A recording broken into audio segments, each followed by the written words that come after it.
welcome to Leaders of Tomorrow Season 10. 10 seasons of empowering entrepreneurs, 10 seasons of recognizing excellence. I'm Sunanda Jayaseelan. Two conversations tonight with entrepreneurs who are unicorns and leaders in their space, both in the online space. My first interview is with Licious, talking to us about what it means to be a D2C business. I'm in conversation with Vivek Gupta, co-founder of Licious. Also in conversation today is Manohar Gopal, MD of Featherlite, a giant when it comes to the online furniture space.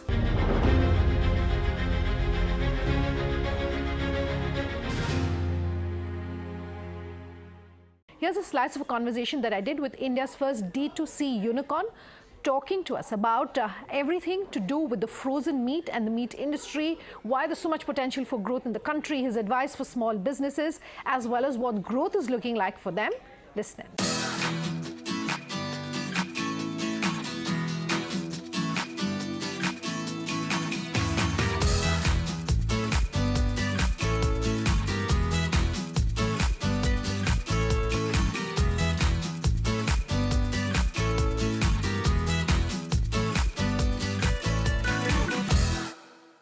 Spoken about D2C and your belief in this business. I want to talk about the internet economy and perhaps how that is fueling businesses like yours.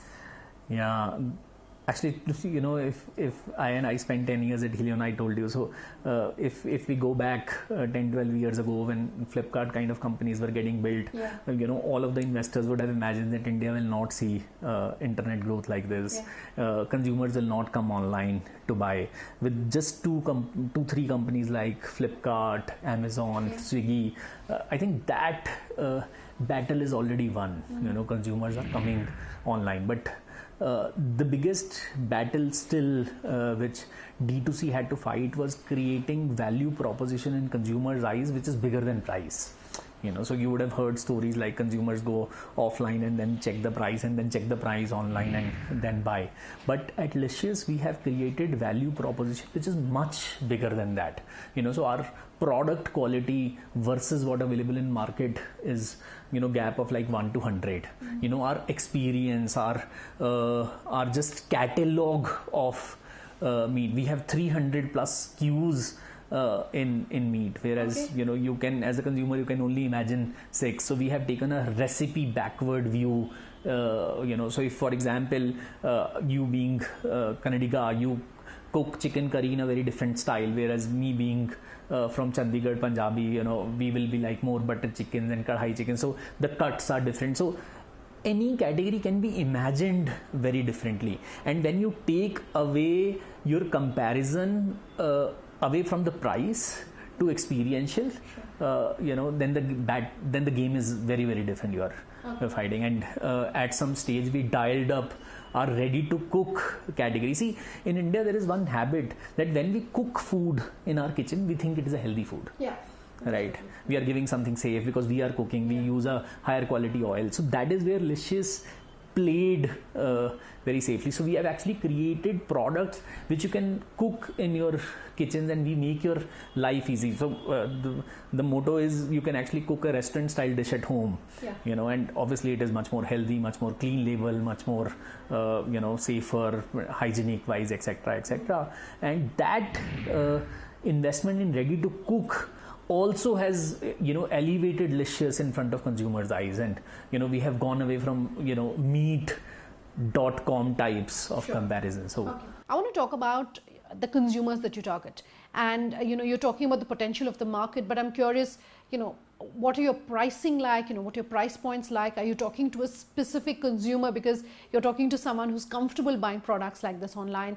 And also, what's really the split between, say, tier 1 and tier 2 markets and really the consumers, and is there a difference there? In early part of our journey, we actually saw data and we felt that consumers who cook at home, so after they getting married, they are settled, they have kids, that is a kind of age group we found in our consumer base. So what Licious did, we actually launched the whole ready to cook ranges. So the first spread when Licious launched, we have a meat based spread. It was actually in world's first innovation which had meat inside a spread. That was actually launched by insight from mothers, where mothers told us in their feedback that we are bored with bread, butter, jams, eggs, and we want to meatify our children breakfast, and that is why Licious came up with this spread. And from there we picked up this and created our portfolio, which can actually range from any age group to age group. And I think brands should not restrict their self to a particular demography. See, if they pick up very niche categories, then the scale will always become a challenge. You should keep widening the categories and widening the age profiling demography, so growth does not become a challenge. Coming to cities, I think Indian tier 2, tier 3 cities will have much massive opportunity than just tier 1, because we have spent some time with consumers there, and they are equally discerning, okay, and they also feel that they are taken granted by brands, because good brands don't go to those cities, etc. So last year Licious started dialing up all kind of cities where meat population is high. So we have gone to cities like Vijayawada, Coimbatore, Cochin, Vishakhapatnam, Agra, Jaipur, Ahmedabad, Nagpur. All these cities we have launched in last 10 months. So our city journey has gone from 8 to 25 and expanding to another 20 more cities. Okay, while initial data is very promising, and I think it should be a good business for us in future also. You've recently made an investment. Do you want to talk to us about that? Okay, so very early on that sector, I think actually a lot of consumers have written to us that we buy Licious meat for their pets. Okay, and but we have not done any innovation on the pet food side. It is just they buy raw meat from us. And one interesting story, one of the consumers I met last week, and he said I started giving Licious meat to my pet, and there was a time when I could not buy that, and he bought it from wet market, and his pets did not eat food for 2 days. Okay, so so if that is the power of food, then why only humans? So we have now decided that we'll do some innovation for pets also, and that's the reason of investing in Perfectly, and that company has been doing some phenomenal job. We have spoken to a few customers of Perfectly, and consumers just love the way that food has been designed. It is not raw meat, it has been food designed for pet, and anything which involves innovation, Licious loves to get in, and that's the reason. Perhaps also one of the, if I can call it, unfair criticisms that a lot of businesses in your industry face is the fact that you're not environmentally friendly. But how are you changing that perception around? What are you doing at your company? I think ESG is a very important element for Indian economy itself. We have never imagined or never worked towards this piece of the future, I think, where lies is. So, and meat comes last there, but at Licious we have dialed it up a couple of years ago.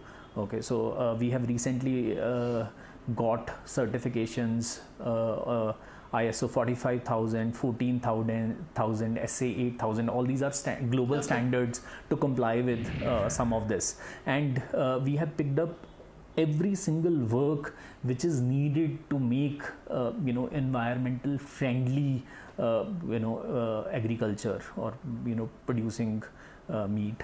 Then social accountability or accountability towards the people who work in this sector. What Licious has picked up, we have actually started publishing and started educating all our partners to how do you do this environmental friendly. We have actually recently published 6 months ago papers on chicken welfare while they are grown. Okay, so then let's perhaps end today's interview. I know this is, like you said, it's a growing market, and we wish you all the very best for this journey. But what next for you? You have about 5 plants. I understand you're looking at adding 3 more manufacturing units. any new products, any mock meats, any non-meat products perhaps, or essentially what's on the radar for you? Actually, a lot of stuff in the cards for us to explore.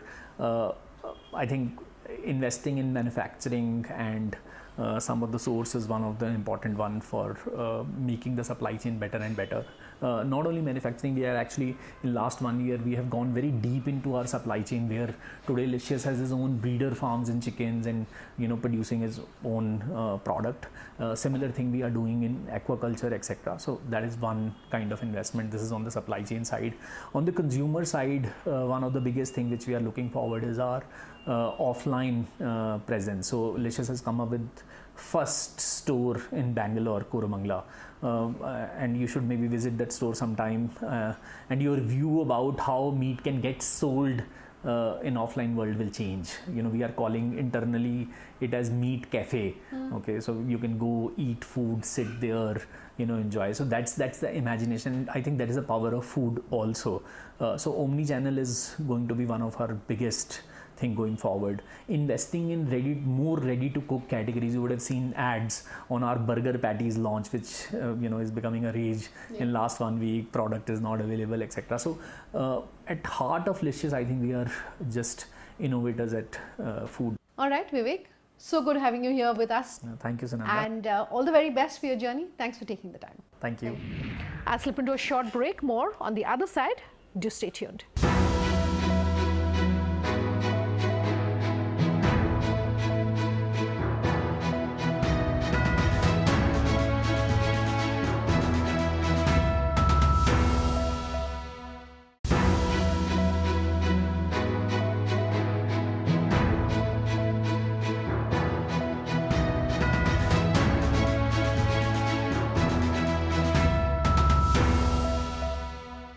Welcome back with us here on Leaders of Tomorrow. Tonight in the hot seat, our second entrepreneur, someone who needs no introduction, Featherlite.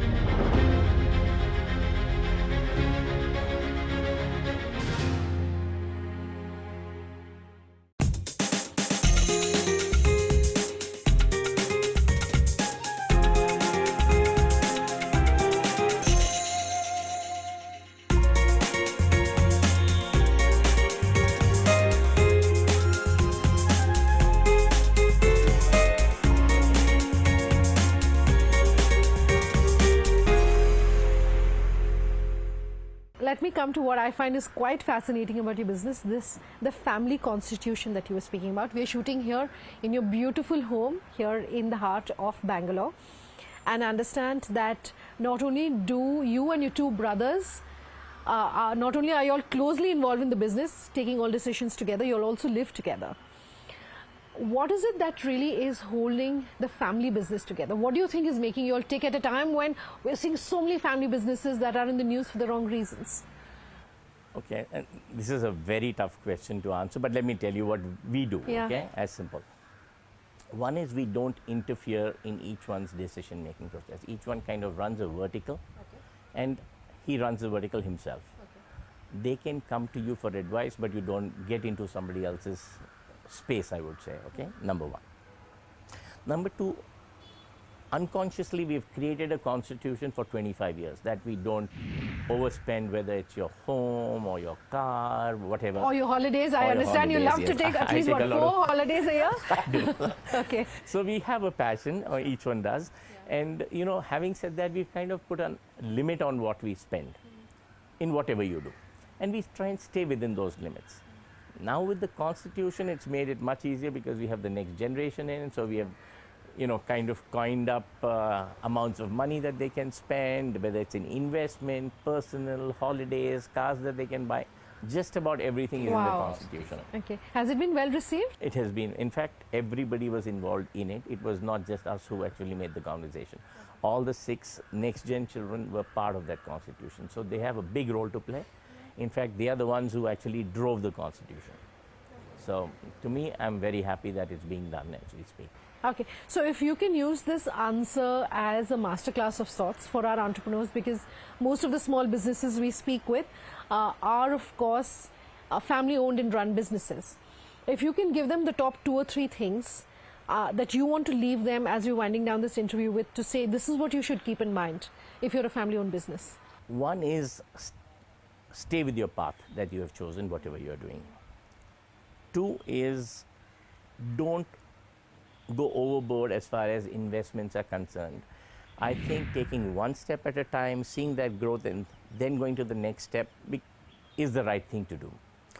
Precisely because this is an SME format right now that we are speaking about. So you can't take large risks because the entrepreneur is putting most of his capital into the space. If it's a startup, then the journey is very different. Okay, so depending on who your investors are, then that's a different journey. Since we've been speaking about, the domestic players when it comes to the furniture space who are disrupting this market, we have to make mention of the international ones as well. Everyone has been reading the news about, this global major which has been setting up shop in India, expanding aggressively now, coming to Bangalore, not too far away from now. What is your take on competition and how do you view this market change? I think it's a great thing that's happening, okay? Because the consumer is going to get a lot of choice. The consumer is going to get ready-made furniture. Today people go to carpenters to build furniture, which is a long life cycle sometimes to deliver. People are going to use furniture, know that there is a 5 to 10 year life cycle and then move on. And it would also design-wise educate a large amount of people as to design furniture is the new thing. Today when you look at our homes and furniture, it's sometimes carpentry built from, you're learning as you go. Yeah. Here your exposure is going to grow. And with the growth of exposure, the markets are going to expand. So to me, the more that come, the better it is for everybody. Let's talk about your newest baby, Featherlite. What's that business about? What can you tell us? So like the name suggests, it's a startup in the renting space. So the thought process is that we could buy back our own furniture from customers who want to change to new furniture and then rent out older product to different people or even create new products to be rented out. So both of them are in functioning at this point in time. Having said that, during COVID, this did very well. Now we find it slowing down a bit. But I understand that there is a segment out there, office is not yet opened. It's going to hopefully do better as we go along. It's a bit too small to really say anything about the business right now, but I think it has a great future because if you see a life cycle of a product, this actually takes a product to end of life cycle. So it really manages the entire ecosystem of waste management also, because some of the plastic parts are all reused, so the life cycle of that plastic part can become as long as 15-20 years now. So to us, it's a good space to be in because it's also giving back to the ecology of the system, I would say. Okay.